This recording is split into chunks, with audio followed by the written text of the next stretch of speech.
Welcome back. People from all over the U.S. and some from overseas made the pilgrimage to Detroit for a chance to witness history. An astounding 65,000 people attended the Mass at Ford Field for the beatification of Father Solanus Casey. The football stadium was filled with the faithful as Catholic leaders honored the late priest.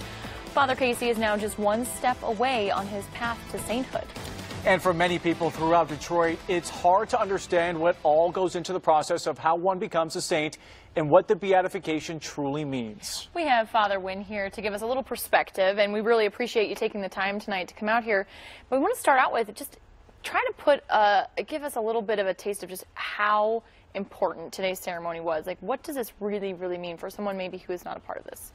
I think this is historic. This is a historic moment in the Church in the United States. There's only two beatified male people, in the United States, and Solanus is the second. And what this really means is that he could possibly be one of the first male saints in our church, you know? You know, that kind of brings us to our next question. What has to happen now in order for Father Solanus to actually become a saint? So from this very moment on, we're looking for a miracle.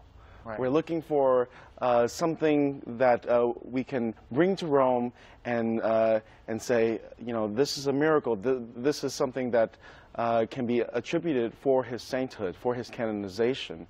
And this allows him to be elevated to the next step, saint. What would some of those things might be? Like, what would that take? What are you looking for specifically?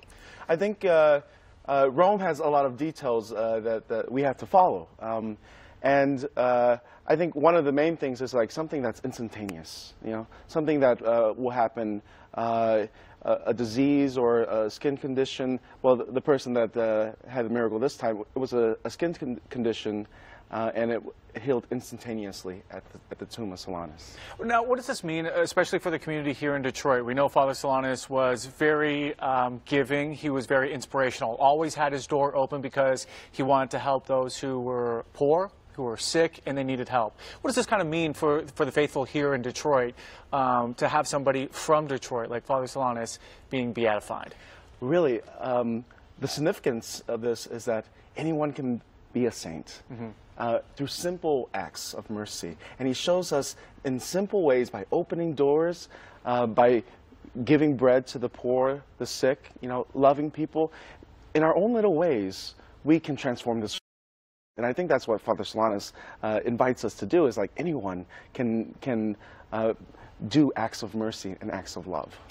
Do you think that moving forward, Detroit's going to be more of a place that Catholics go just to seek this out, to talk about him, to learn more about him because of this ceremony? I think so, because Solanus has a center, a place where people can come, learn, and be that gift for others, be that gift of mercy in this Capuchin soup kitchens, in the ministries that we have as Capuchins, and the need in our city here in Detroit. Final question real quickly. We noticed that you were at today's beatification in the Mass. What kind of inspiration was it for you, you know, moving forward, and what did you kind of get out of today's Mass? Well, one of my ministries is the young adults, and I really hope that young adults are inspired by this, because they're the ones that take on the message of Solanus and will allow him to be canonized by the way they are transformed by that message, that simple message of allowing Solanus' life to captivate them. So I think, you know, I'm always praying for young adults that they may continue